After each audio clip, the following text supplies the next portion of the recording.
Nah, beranjak ke acara yang keenam, yaitu acara puncak pada malam hari ini, yaitu adalah tausiah yang akan disampaikan oleh Ustadz Dadang Lesmana. Sebelum itu, kami akan membacakan sedikit profil tentang Ustadz Dadang Lesmana.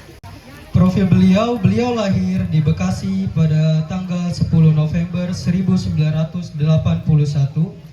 Beliau mempunyai istri bernama Evi Afrilia Kusuma Dewi dan mempunyai 5 orang anak, dan beliau beralamat di perumahan GCC Blok D, Desa Karangrahaja, Kecamatan Cikarang Utara, Kabupaten Bekasi. Riwayat organisasi dan pekerjaan beliau adalah Ketua Komisi Perlindungan Anak Daerah atau KPAD Kabupaten Bekasi pada tahun 2020 sampai 2023. Beliau juga merupakan asesor Badan Akreditasi Nasional PAUD dan KNF Provinsi Jawa Barat. Beliau juga pengurus Himpaudi, yaitu Himpunan Pendidikan dan Tenaga Kependidikan Anak Usia Dini Indonesia. Beliau juga adalah Dewan Pembina Ikatan Guru Indonesia atau IGI Kabupaten Bekasi. Beliau merupakan pengasuh Rumah Tahfiz Al-Quran RTQ Al-Huda. Beliau adalah Forum Masyarakat Kabupaten Bekasi Sehat. Beliau adalah Dewan Pembina Yayasan Naura Huda Karawang. Beliau juga Ketua Yayasan Pendidikan Islam Az-Zuhruf Bekasi. Beliau adalah Kepala PAUD Al-Hidayah. Dan beliau adalah narasumber kajian Islam dan parenting. Riwayat pendidikan. Beliau pernah menempuh pendidikan di SDN Lemah Abang 1 dan lulus pada tahun 1994. Dilanjutkan dengan Madrasah Ibtidaiyah Al-Barkah dan lulus pada tahun 1994. Dilanjutkan di Pondok Pesantren An-Najah, lulus pada tahun 1997. Dilanjutkan dengan bersekolah di SMA Negeri 1 Cikarang dan lulus pada tahun 2000. Dilanjutkan dengan perguruan tinggi S1 UIN Syarif Hidayatullah Jakarta dan lulus pada tahun 2005. Dilanjutkan dengan S2 Universitas Negeri Jakarta, lulus pada tahun 2008. Dan moto hidup beliau adalah sebaik-baik manusia adalah yang paling bermanfaat bagi orang lain. Itulah profil singkat Ustadz Dadang Lesmana. Kepada Ustadz Dadang Lesmana kami persilahkan.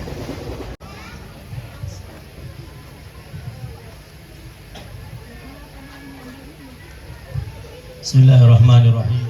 Assalamualaikum warahmatullahi wabarakatuh. Lemes banget ini ya. Kurang semangat. Biar semangat ada anak-anak kita ya Bu ya, Bapak Ibu. Bismillahirrahmanirrahim. Assalamualaikum warahmatullahi wabarakatuh. Alhamdulillahi hamdan katsiran thayyiban mubarakan fih kama yuhibbu rabbuna wa yarda. Asyhadu an la ilaha illallah wahdahu la syarikalah wa asyhadu anna Muhammadan abduhu wa rasuluhu la nabiyya wa la rasula ba'dah. Allahumma shalli wa sallim wa barik wa an'im ala sayyidil mursalin nabiyina Muhammadin sallallahu alaihi wasallam wa ala alihi wa sahbihi wa man tabi'ahum bi ihsanin ila yaumiddin. Wa qala Allahu jalla wa ala a'udzu billahi minasyaitonir rajim. Ya ayuhan nasu taqu rabbakumul ladzi khalaqakum min nafsin wahidah wa khalaqa minha zawjaha wa batha minhuma rijalan katsiran wa nisaa wattaqullaha alladzi tasaaluna bihi wal arham innallaha kana 'alaikum raqiba. Allahumma inna nas'aluka ilman nafi'an wa rizqan thayyiban wa amalan mutaqabbala. Allahumma inna ala dzikrika wa syukrika wa husni ibadatik. Rabbi shrah li sadri wa yassir li amri wahlul 'uqdatam min lisani yafqahu qawli. Rabbi zidni ilma warzuqni fahma, amma ba'du. Hadratil mukarramin yang sama-sama kita hormati dan Allah muliakan. hadir membersamai kita. Yang pertama Sohibul Bait yang punya wilayah, yang tadi memberikan sambutan Pak RT kita, Pak Wawan. Hafidhullah ta'ala wa matallahu fi tuli hayatih. Kita doakan mudah-mudahan Pak RT senantiasa diberikan kesehatan, diberikan kesabaran dalam ngurusin rakyatnya, dan semoga setiap kebijakan di lingkungan menjadi catatan kebaikan yang sempurna di hadapan Allah Subhanahu wa taala. Hadir membersamai kita juga Ketua Pelaksana yang tadi memberikan sambutan, Ibu Tias. Terima kasih Ibu atas kebaikan Ibu mempersiapkan acara yang luar biasa. Mudah-mudahan lelahnya panitia menyiapkan acara ini menjadi catatan kebaikan yang sempurna di hadapan Allah Subhanahu wa taala. Ini ada acara makan setelah ini? Ada? Ya, mohon izin saya tidak bisa ikut karena mau meluncur ke tempat yang lain. Jadi kalau mau ngebungkus dari sekarang. Ya ngasih tahu, ntar dadakan, gak enak kalau dadakan. Ya, dari sekarang biar banyakan. Kemudian hadir juga ini Pak RW kita, Masya Allah. Ini udah berapa periode nih Pak RW ini ya. Sampai udah ganti presiden ini ya, Masya Allah. Kita doain ya Pak Rozikin. Ya, semoga beliau sehat selalu, diberikan kesabaran, diberikan kemudahan, dan sekali lagi semoga setiap kebijakannya di lingkungan menjadi catatan kebaikan yang sempurna di hadapan Allah Subhanahu wa taala. Gurunda tercinta Ustaz Didin, Hafizul Ta'ala Matullah Fitul Hayati, dan Ketua DKM juga membersamai kita. Kita doakan para asatidah, guru-guru yang mulia, orang-orang yang mau ngurusin masjid. Mudah-mudahan Allah berikan keberkahan hidupnya dunia dan akhirat. Dan wabil khusus ini, jadi malam ini ada 2 penceramah Bapak Ibu. Jadi selain saya ada guru besar saya ini yang alhamdulillah hadir membersamai, bukan hadir emang rumahnya gitu ya. Jadi ini sahabat perjuangan, sahabat demokrasi saya. Kita sama-sama berjuang kemarin di 2024 dan sama-sama kalah.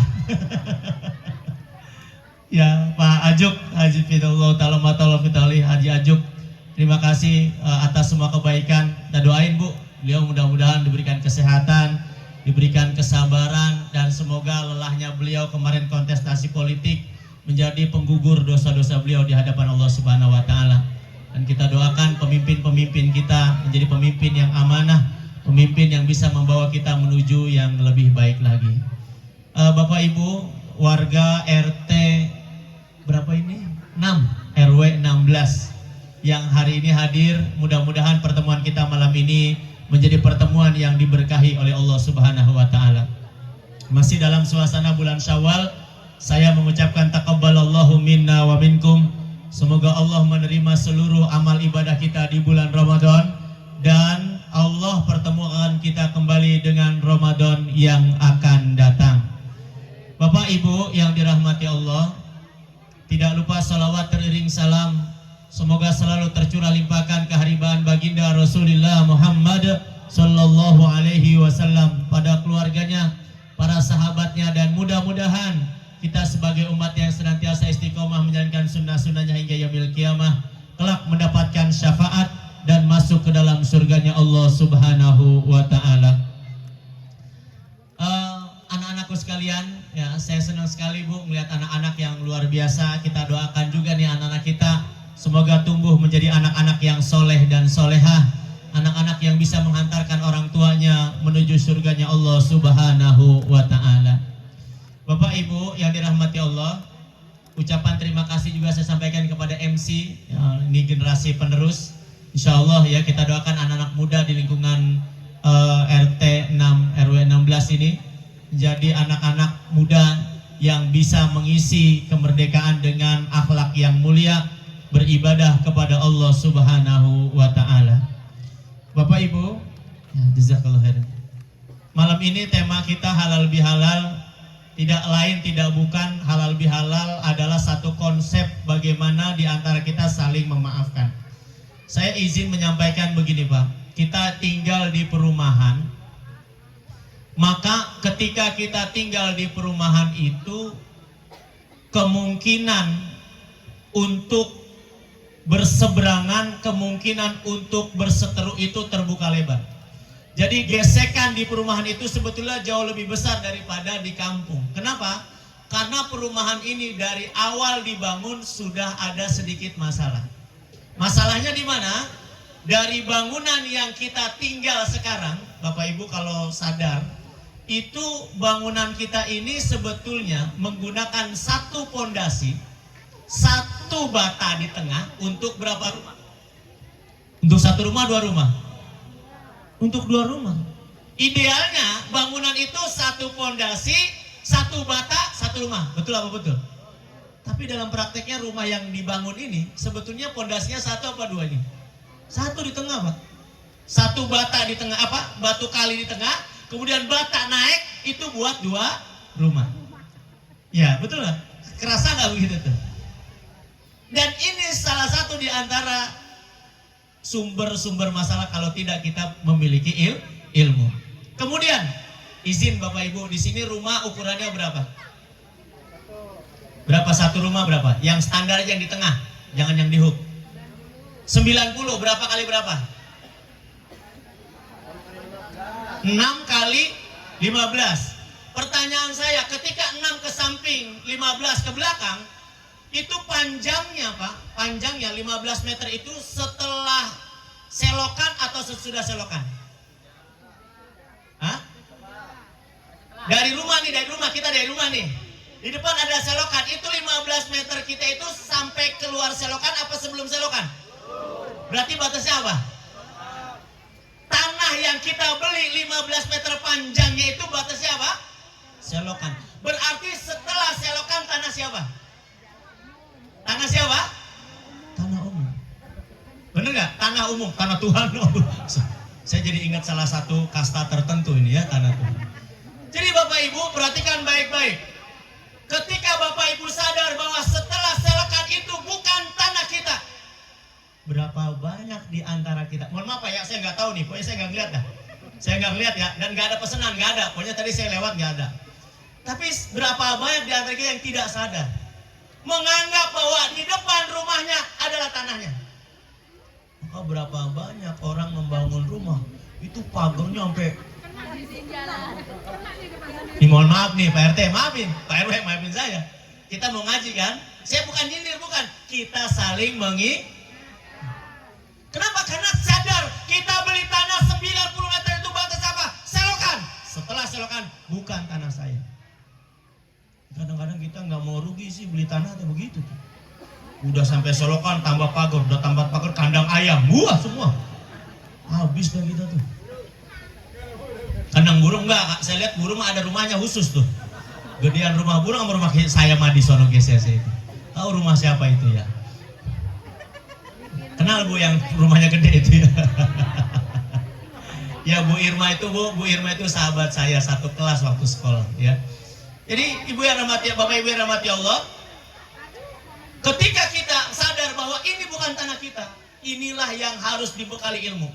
Makanya kata Umar bin Abdul Aziz, man abadallah bi ghairi ilmin kana ma yufsidu aktaru mimma yuslih. Orang yang beribadah tanpa dibekali dengan ilmu, maka rusaknya lebih banyak daripada maslahatnya.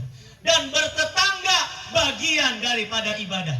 Ingat, ibadah bukan hanya sholat, ibadah bukan hanya baca Quran, ibadah bukan hanya puasa, tapi bertetangga juga bagian daripada ibadah. Karena diatur oleh agama, syariat mengatur. Nanti kita akan belajar apa saja yang menjadi penyebab kita tidak paham agama sehingga rusaknya lebih banyak. Itu salah satu tadi. Kita paham nih, oh ini batas teritorial saya, ini tanah saya sampai segini, ke depan bukan tanah saya. Maka kita harus paham. Tidak sedikit juga, mohon maaf Bapak Ibu, di depan rumah ditanemin pepohonan. Ada apa ada? Pertanyaan saya, kalau pohonan yang ditanam setelah selokan, berarti itu tanah milik siapa? Berarti pohonnya milik siapa? Kalau berbuah punya siapa? Sepakat? Sepakat? Alhamdulillah. Ada yang nanam di depan? Nah ini banyak ini banyak. Jadi ini kalau berbuah ini punya siapa ini? Punya umum. Setuju? Oke, kalau setuju, setuju udah. Berarti besok kalau panen jangan diplastikin. Kadang-kadang ada di depan rumah lewat selokan, begitu berbuah diplastikin, dikasih gambar tengkorak lagi. Kita mau ngambil serem amat ini. Ya mudah-mudahan di sini tidak ada ya Pak ya. Ya Bu ya. Jadi sepakat, pokoknya setiap pohon yang ditanam setelah selokan, maka buahnya harus dinikmati oleh seluruh rakyat yang ada di tempat itu. Kecuali dia nanam mangganya di dapur, itu terserah itu mah ya. Dia nanam pohonnya di dalam rumah, terserah. Kalau itu milik sendiri. Tapi kalau sudah di luar selokan, maka kembali lagi ini milik bersama. Ini penting, kenapa? Supaya dia paham ketika kita bertetangga ada hak-hak tetangga yang perlu kita jaga. Apalagi sumber masalah kita. Lihat, Bapak Ibu, kita punya tanah hanya 6 meter lebarnya. Sementara di sisi lain, kadang-kadang kita ada tamu, kadang-kadang kita ada acara, kadang-kadang kita ada kegiatan. Yang itu tamu datang, pasti mengambil tetangga lewat di depan rumahnya. Pertanyaannya, mengganggu tetangga nggak kayak gini? Mengganggu. Maka apa yang harus dilakukan? Perbaiki hubungan bertetangga. Kalau hari ini kita buruk sama tetangga, maka satu saat kita akan mengalami kesulitan. Coba aja Pak, berapa banyak di antara kita yang hajatan? Coba hajatan, Masya Allah, satu gang penuh dengan tenda. Kalau hubungannya buruk sama tetangga, nggak bisa berjalan dengan baik. Maka bertetangga itu harus baik. Dan kata Nabi yang mulia Sallallahu Alaihi Wasallam, standar keimanan seseorang ditentukan bagaimana hubungan dia dengan tetangganya. Apa kata Nabi yang mulia Sallallahu Alaihi Wasallam? Man kana yu'minu billahi wal yaumil akhir falyukrim jarahu. Barang siapa orang yang beriman kepada Allah dan hari akhir, maka hendaklah dia menghormati tetangganya. Jadi orang beriman itu standarnya dari mana? Salah satu di antaranya adalah apakah dia menghormati tetangganya atau tidak. Ada di zaman Nabi, Bu, ini perempuan lagi nih. Ada sahabiah itu perempuan berarti. Ada sahabat yang pertama, ya Rasulullah, ada sahabiah yang sholatnya banyak, yang puasanya banyak, yang sedekahnya banyak. Walakin tu'dhi jaraha. Tetapi perempuan ini jahat sama tetangganya. Aina hiya ya Rasulullah? Di mana perempuan ini ya Rasul? Apa kata Nabi yang mulia Sallallahu Alaihi Wasallam? Hiya finnar. Perempuan ini adanya di neraka. Padahal sholatnya rajin, padahal puasanya rajin, baca Qur'annya rajin, tetapi jahat sama tetangga, maka tempatnya di mana? Di neraka. Ini mah ibadahnya kagak, ibadahnya jauh, jahat sama tetangga, di mana tempatnya tuh? Makin rendah di dalam neraka. Yang rajin ibadah saja, kalau jahat sama tetangga, maka kata Nabi di neraka. Maka oleh karena itu Pak, ini khususnya ya kita bicara skup yang terkecil lah, RT. Se-RT minimal harus guyub, harus rukun, dan itu standar keimanan. Kalau ada ustadz nih, saya profesinya katanya ustadz. Kalau ada ustadz yang jahat sama tetangga, maka keustadannya diragukan. Berarti nggak paham agama. Orang yang paham agama berarti dia memperhatikan hak-hak apa? Bertetangga. Bahkan kata Nabi yang mulia SAW, kalau kalian masak, banyakin apanya? Kuahnya. Kemudian kasih ke siapa? Tapi jangan nemen teuing tuh ya. Mentang-mentang kata Nabi banyakin kuahnya doang dikasihin. Masak Indomie kuahnya doang lagi dikasih. Ya ini menunjukkan bahwa apa? Tetangga harus mendapatkan apa? Haknya. Dijaga hak bertetangga. Apalagi Pak, mohon maaf, kita ini satu RT beda-beda latar belakangnya. Coba saya tanya, ada orang Sunda di sini? Orang Jawa? Udah pasti udah. Jawa di mana ada Pak? Iya di Mekah banyak di sana ya. Ya artinya apa? Ada Jawa, ada Sunda, ada Medan mungkin, ada Sulawesi, macam-macam karakter berbeda. Maka kita harus paham. Kalau nggak paham, yang terjadi gesekan demi gesekan. Oleh karena itu hati-hati, karena bertetangga bisa menghantarkan kita menuju surganya Allah. Di sisi lain Nabi mengancam, ketika kita buruk dalam bertetangga, maka Allah akan mengancam kita masuk ke dalam neraka.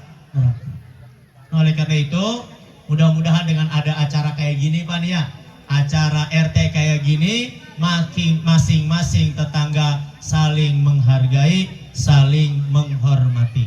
Dan alhamdulillah Pak, apa yang terjadi hari ini antara perkampungan dengan perumahan, alhamdulillah ketika di perumahan orang-orang ngaji, ketika di perumahan orang-orang punya ilmu, maka suasana di perumahan sekarang lebih rukun, lebih guyup daripada di perkampungan. Ini Pak Haji Ajuk bisa ngebayangin bagaimana di kampungnya sama di perumahan. Bertahan di mana Bang Haji? Di kampung atau di perumahan? Dua-duanya. Mau pengen dua baik di mana-mana gitu.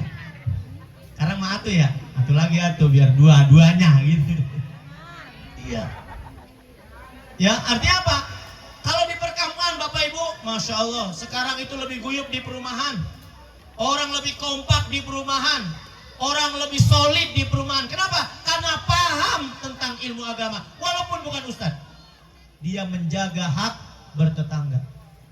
Lebih mantap Pak, di perumahan itu lebih enak. Bayangkan, ketika ada yang hajat, semua repot, mau repot. Ketika ada yang meninggal, semua sibuk ngurusin jenazah. Ketika ada acara, semua sibuk membantu, menolong dan sebagainya. Itu terjadi ketika warganya paham bahwa bertetangga bagian daripada ibadah. Oleh karena itu, Bapak Ibu yang dirahmati Allah, nasihat ini buat saya juga karena saya tinggal di perumahan.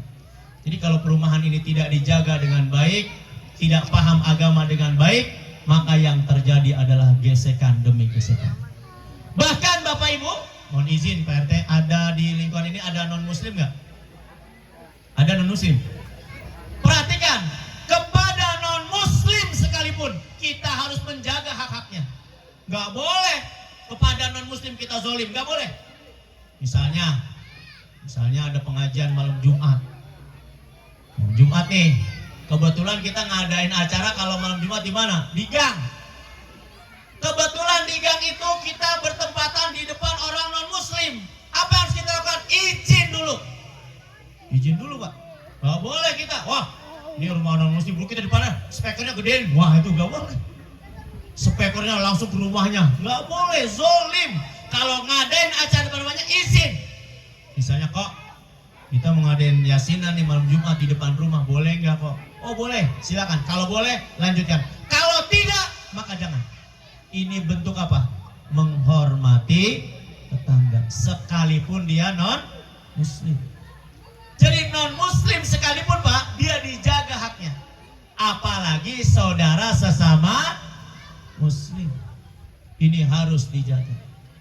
Nah, oleh karena itu Bapak Ibu yang dirahmati Allah, dosa apa yang kita akan lihat? Apa saja dosa-dosa yang sering muncul dalam bertetangga? Kira-kira dosa apa yang sering kita lakukan sama tetangga? Ibu-ibu dah. Kalau bapak-bapak sama ibu-ibu yang banyak dosanya siapa nih? Hah? Ibu-ibu? Loh, jujur banget ibu-ibu. Dosa apa Bu yang sering dilakukan sama tetangga? Gibah. Gibah ya Bu ya? Alhamdulillah Bu, kalau bapak-bapak mah nggak pernah gibah. Paling gosip ya Pak ya, gitu mah ya. Bapak Ibu, dosa gibah banyak menganggap sepele. Banyak orang menganggap ringan dosa ini. Padahal seandainya kita melakukan dosa ini, maka dosa ini tidak akan diampuni sebelum yang kita gibahi ridho dengan apa yang kita lakukan. Makin berat Pak dosa. Sementara apa? Dosa ini hampir di antara kita semua pernah apa? Melakukan. Padahal dosa ini Pak, Masya Allah. Bahkan kata Nabi yang mulia Sallallahu Alaihi Wasallam, ketika gibah di dalam Al-Quran diibaratkan seperti apa? Seperti makan bangkai saudaranya. Fakarihtumuhu, tentu kamu akan merasa jijik. Nih, nah, mohon maaf nih Bapak Ibu, kita kikis dah gibah atau gosip di lingkungan. Kenapa? Karena ini bagian daripada dosa besar dan tidak diampuni sebelum yang digibahi itu merasa ridho. Makin berat nih dosa ini. Bahkan disebut dosa ini apa? Seperti makan bangkai saudaranya. Jadi bukan makan bangkai kambing, bukan makan bangkai sapi, tapi makan bangkai saudaranya. Perumpamaan yang sangat buruk terhadap apa? Ghibah. Paling enak Bapak Ibu, ghibah gosip itu paling apa? Paling enak. Tetapi dosanya luar biasa. Hati-hati. Ya. Bahkan tadi tuh setan saking ingin menjerumuskan kita hari ini, ghibah disebut dengan apa? Gosip. Sesuatu yang dianggap enak didengar. Ya, didengar dengan apa? Telinga. Sama seperti gini, Bu. Bunga bang. Bunga bang nama lainnya apa? Riba. Mana yang lebih serem, riba apa bunga bang? Riba apa bunga bang? Riba yang serem. Makanya nggak pernah ada iklan bank begitu kan ya. Bunga bank 5%, bunganya hanya 7%. Pernah nggak ngeliat iklan bank gitu ya? Menabung di ini ribanya 7%. Ada yang begitu? Agak jadi nabung kita Pak. Wah ribanya parah ini. Tapi disebut dengan apa? Bunga. Pelacur disebut apa sekarang? Pelacur apa sebutannya? Jablay. Pekerja seks komersil. Sebutan yang indah, termasuk gosip, itu ghibah, itu makan bangkai. Disebut di dalam Al-Quran seperti apa? Makan bangkai. Kira-kira kalau acara TV, Pak, acara gosip di TV diganti dengan acara makan bangkai, ada yang nonton nggak, Pak? Pemirsa, jumpa lagi sama saya Susi dalam acara makan bangkai. Gitu. Kira-kira jadi nonton nggak kita? Makanya kata Al-Quran apa? Fakarih tubuh. Tentu kamu akan merasa apa? Jijik dengan perkara ini. Oleh karena itu sekali lagi ya, gosip itu perlu kita kikis. Kalau ditinggalin sama sekali sanggup nggak? Nggak sanggup ya Pak ya. Apalagi ibu-ibu kalau nggak gosip, nggak ngomongin orang kayak bibirnya pecah-pecah ini katanya gitu. Saking biasanya gosip. Tapi seandainya kebiasaan buruk kita kikis, insya Allah kita akan selamat dunia dan akhirat. Apa di antara resep menghilangkan gosip? Salah satu di antaranya adalah hindari ngumpul. Ya Bu, sanggup nggak Bu nggak ngumpul Bu? Alhamdulillah Ustadz, ibu-ibu di sini mah nggak pernah ngumpul. Iya, nggak ngumpul, tapi di WA berisik. Sama nggak di WA gosip? Sama baik. Ya itu tadi, penyakit kita begitu Pak.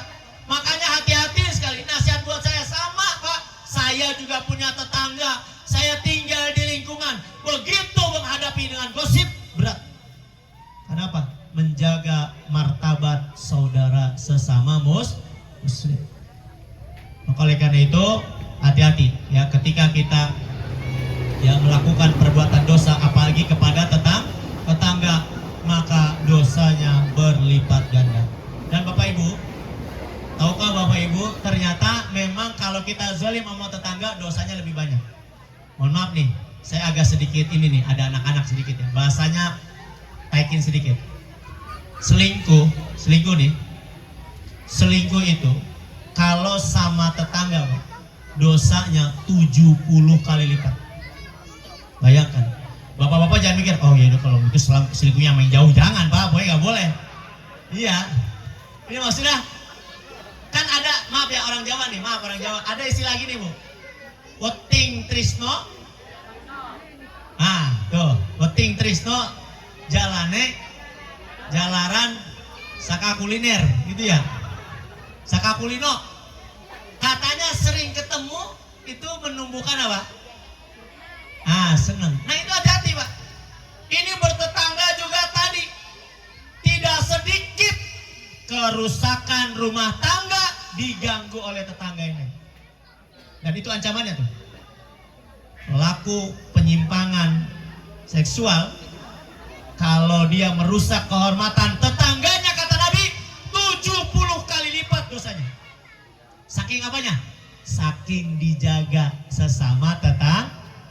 Gak boleh sama yang lain, gak boleh sama yang di jauh, gak boleh, apalagi sama tetangga. Jadi ini salah satu di antara upaya kita menjauhi, menghindari segala perbuatan-perbuatan yang dapat mengangkat keberkahan di lingkungan kita. Oleh karena itu, sekali lagi pentingnya kita dalam bertetangga memiliki hubungan-hubungan yang baik. Bahkan jamaah sekalian, perhatikan bahwa tetangga hari ini bisa kedudukannya lebih dari saudara. Makanya ada kalimat begini, Pak. Tetangga rasa saudara. Udah kayak saudara tetangga teh. Nolonginnya, ngebantuinnya, dan lain sebagainya. Ini wujud apa? Paham agama. Walaupun bukan ustaz. Kalau dia paham agama dengan baik, maka dia akan membantu saudaranya.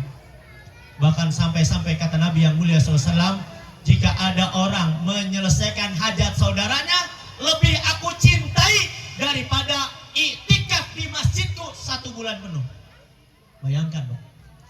Kalau kita nolongin saudara, nolongin tetangga nih, hajatnya sampai tuntas, kata Nabi yang mulia SAW, lebih aku cintai daripada iktikaf di masjidku. Berarti di mana tuh?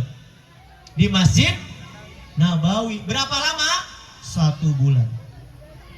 Jadi kalau ada orang iktikaf di Masjid Nabawi sebulan dengan nolongin hajat saudaranya, kata Nabi, lebih aku cintai yang nolongin saudaranya sampai selesai hajat. Berarti nolongin tetangga pahalanya kecil apa gede? Masya Allah. Coba bayangkan, Pak. Siapa di antara kita yang bisa itikaf sebulan di Masjid Nabawi? Enggak ada.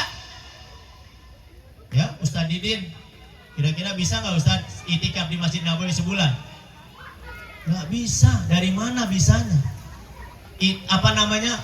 Kita umrohnya paling banter berapa? 9 hari, 12 hari. Kiai Ajuk juga duitnya banyak, nggak bisa itikaf di Masjid Nabawi sebulan.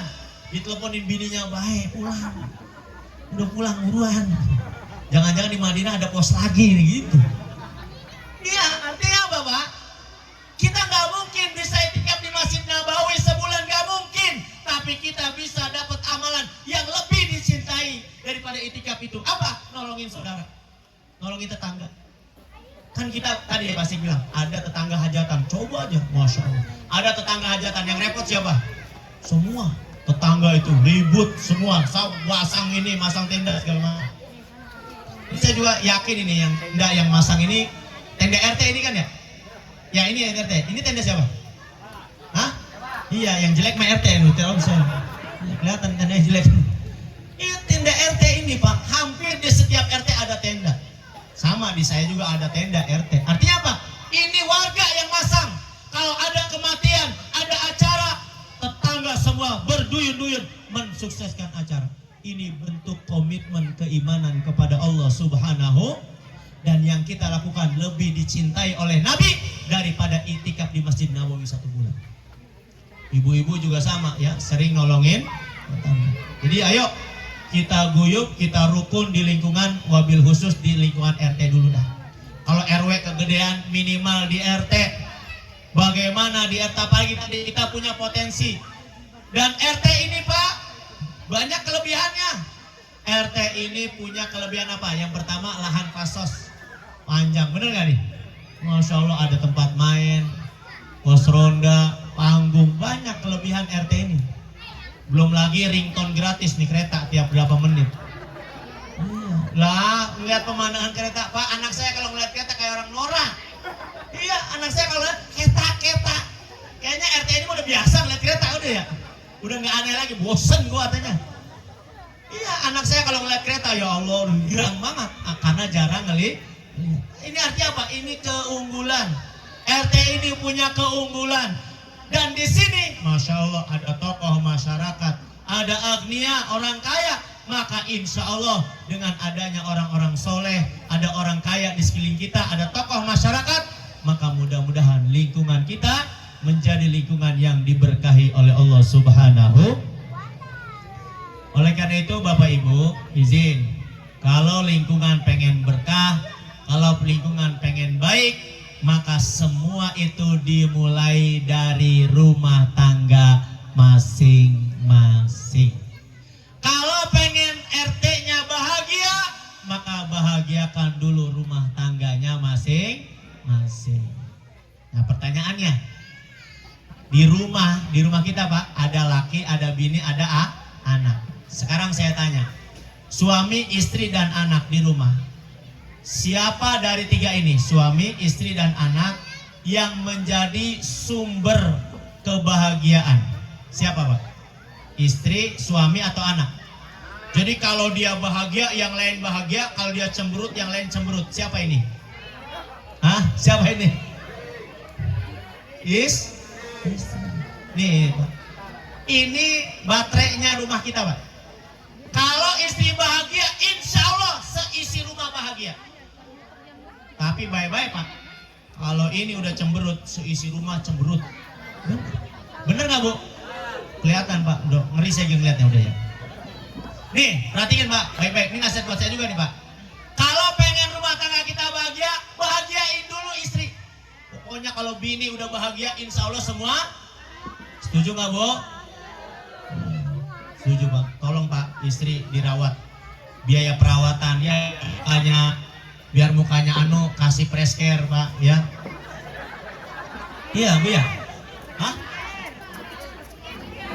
Nah Bu, saya tanya, istri Nabi Aisyah apa julukannya? Humairah. Apa artinya Humairah? Wajahnya kemerah. Bagaimana biar merah muka ibu? Pakai press care apa skincare? Press care Bu. Skincare mah nggak putih. Kalau pengen merah pakai apa Bu? Yang hot Bu. Masya Allah, insya Allah Hanas itu. Pak, maafin saya Pak. Bener Pak, ini kita bahagia. Pokoknya kalau bini bahagia Pak, Masya Allah. Kita mau naruh celana di mana kayak kagak masalah. Bapak naruh gesper terbalik aja. Bini kalau lagi cemberut ngomel Pak. Lihat laki ribet banget naruh gesper lagi ribet. Sepatu terbalik ya rewel bini. Kalau lagi bad mood. Tapi kalau lagi seneng, lagi girang, Masya Allah, rumah berantakan dia biarin. Udah Pak, biarin nggak apa-apa. Udah biarin sama mama ini mah begitu. Kalau lagi apa? Bahagia. Ibu siap bahagia Bu? Siap bahagia? Saya kasih tipsnya. Perempuan itu punya 4 keadaan. Yang pertama adalah social time. Social time itu adalah waktunya ngumpul. Makanya Pak, bini nggak apa-apa sekali-kali diumbar Pak. Iya, dikeluarin. Jangan mendekem baik Pak, keluarin. Kemana ke dia itu? Ayo keluar. Social time. Tuh kayak Bu Irma tuh lagi mana sekarang tuh? Sumedang, Bandung, dia ada itu. Itu apa namanya? Social time. Wanita perlu bersosialisasi. Tapi ingat, ketika ibu ada social time, ada waktu selanjutnya namanya family time. Waktu bersama keluarga. Ibu jangan ngedabrol mulu di luar. Ada waktu bersama siapa? Keluarga gitu. Ibu bahagia di luar, maka ibu juga harus bahagia di rumah. Itu yang namanya family time. Setelah family time ada namanya couple time. Couple time itu waktu bersama pasangan. Pak izin ya, sesekali kalau kita naik motor teh jangan bawa bocah. Ini mah anak 5 semua di motor. Motornya Mio lagi. Warna bunyinya ngik. Itu motor udah teriak, ya Allah ampun. Sesekali makan siap gak Bu makan berdua sama suami? Oh siap Pak. Artinya apa? Sesekali Pak, rumah tangga teh jangan sama bocah mulu. Kita makan gini Pak, kita kalau makan sama bocah kan berantem mulu jadinya Pak. Kita lagi makan sambal tumpah, tuh bocah tuh kan ya. Ini jadi kagak ada romantis rumah tangga teh. Mang kita makan bubur yuk sama bocah, ayo dah kita bawa. Niatnya bener. Begitu sono bocah numpain sambal, aduh. Jadi kagak enak, betul nggak Bu? Jadi siap makan berdua sama suami. Wah, ini romantis banget Pak. Insya Allah kagak tumpah tuh sambal, kagak udah. Tinggal berdua. Nah itu couple time namanya. Jadi perempuan dimanjain dengan waktu bersama suami. Yang terakhir nih, ini yang penting namanya me time. Waktu sendiri. Ibu berhak memanjakan diri ibu me time, punya waktu sendiri. Biasanya ngapain Bu kalau me time? Hah? Nonton. Salon. Nah, begitu Pak. No, salon gede no, ke salon tuh ya. Ke salon, pedicure, apalagi? Medicure, cucure, itu semua silakan. Ya pokoknya Pak, biarin bini kita mau berendam di kolam susu kayak biarin lah. Itu namanya me time, karena perempuan butuh waktu sendiri. di tengah hiruk pikuknya dia ngurusin rumah tangga. Maka itu tadi tuh, dari social time, family time, couple time, yang terakhir me time. Sehingga perempuan kalau sudah on the track, lurus, sinyalnya bagus, insya Allah rumah juga akan ikut bagus. Ya, ibu siap bahagia, Bu? Siap bahagia? Siap, Pak. Udah siap dibahagiakan. Para suami siap membahagiakan istri? Oh, Bu, Masya Allah. Udah beres PRT, udah. Insya Allah abis ini udah gak ada masalah warga, udah beres udah. Masing-masing udah ketawa, ya udah ketawa. Beras kagak ada ketawa. Bahagia banget rumah tangga udah. Ya, sekali lagi Bu ya, ini nasihat buat saya juga. Sama Bu, saya juga pengen bahagia. Siapa kuncinya? Bini. Bener Bu, saya bilang sama istri saya, pokoknya kunci bahagia rumah tangga istri. Ketika istri bahagia, ngajarin bocah ge bahagia. Coba aja Pak. Bini kalau ngajarin bocah begini, sayang, sini belajar sama mama. Wah udah, beres tuh bocah bahagia Pak. Tapi kalau nada bini kita udah begini, ada sini. Waduh, udah siap-siap nih Pak, perang dunia ketiga di rumahnya. Bini udah berantem sama anak, nyaman gak rumah tangga kita Pak? Puyeng Pak, lihat bini ngajarin bocah berantem mulu, puyeng gak Pak? Saya tanya Pak, jawab yang kenceng ya Pak ya. Bapak pusing gak ngeliat bini berantem sama anak Pak? Pusing Bu, tuh dengerin Bu. Iya, bukan ibu doang yang pusing, lakinya pusing. Makanya berapa banyak suami yang betah di pos ronda daripada di rumah. Lah, ngapain ini Pak? Lah ini pos rondanya gede begini, pantas laki pulang kerja teh ke pos ronda. Kenapa di rumah puyeng buat ngeliat bini? Tuh udah kereta lagi Pak. Ya, itu ya Bu ya, Bapak Ibu maafin saya nih, ini maafin saya pokoknya mah ya. Namanya juga kita halal bihalal kan, saling memaafkan. Pokoknya gini Bu, Bapak Ibu maafin saya, Pak RT, nanti coba dicek daftar hadir di pos ronda. Yang sering datang ke pos ronda, tolong itu rumah tangganya diperbaiki itu. Itu ada Pak, ada masalah Pak, situ udah ada. Udah pasti udah. Nah, sekarang saya tanya Pak, Bapak sumber kebahagiaan itu ngeliat bini apa ngeliat pos ronda? Enggak tuh, enggak. Ngeliat pos ronda gitu. Iya maafin saya Bapak Ibu, ini saya sama, saya kalian ceramahkan capek. Kalau saya keluar rumah itu berarti saya nggak betah di rumah. Iya berarti waduh bini lagi lagi urik-urik aduk-adukan baik bini nih. Udah keluar aja nih. Makanya Bapak Ibu, Bu perhatiin nih, kalau suami pulang pastikan suami nggak ke pos ronda. Gimana caranya? Iya gimana? Siapa yang bisa membuat suami nggak keluar siapa? Istri. Begitu suami pulang masuk kunciin, cetek ambil kunci, udah kantongin. Udah. Dia di jendela begini nih, ya Allah, pengen keluar. Iya Bu, maafin saya, pokoknya nih besok kedua, gue lihat aja. Pokoknya kalau ada malam-malam nih para suami ngumpul, udah wah, kagak bahagia di rumah. Ya karena sumber kebahagiaan kita di pos ronda apa di rumah? Hah? Kebahagiaan kita di rumah apa di pos ronda? Di pos ronda. Udah susah udah nasihatin kalau begini mah udah. Iya, makanya maafin ya Bu ya, jangan, ini maaf ya, kan banyak perempuan ngeluh, laki pulang kerja main mulu, keluar mulu. Ya itu kenapa kalau suami keluar karena di rumah dong, gitu mulu. Jadi takut laki Bu. Ya. Nih pegang omongan saya. Kalau ibu nih besok nih suami pulang kerja, ibu ada nggak daster yang sobeknya banyak? Pakai daster yang sobeknya banyak. Terus ibu nyender di tembok begini, Mas. Baru pulang ya. Yakin Bu nggak bakal ke pos ronda enggak? Itu kalau ke pos ronda budak berarti laki itu udah. Yakin nggak bakal? Lah ibu mah laki pulang diomelin. Lah katanya puyeng gua diomelin bini udah. Nggak denger bini berantem sama anak belajar. Ini apa deh? Ya Allah. Makanya kalau ngomong-ngomong dengerin. Udah ke pos ronda, ke pos ronda udah. Makanya besok Pak, kalau Bapak udah di pos ronda ada yang datang baru. Ngapa lo sama bini lo gitu tanya gitu. Puyeng ke bini gua lah.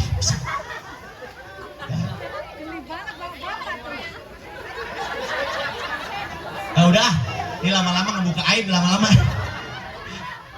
Bu, saya mau nggak tahu ya, bener saya mau nggak ada pesanan, nggak ada, punya saya mah cerita di negeri Konoha ini.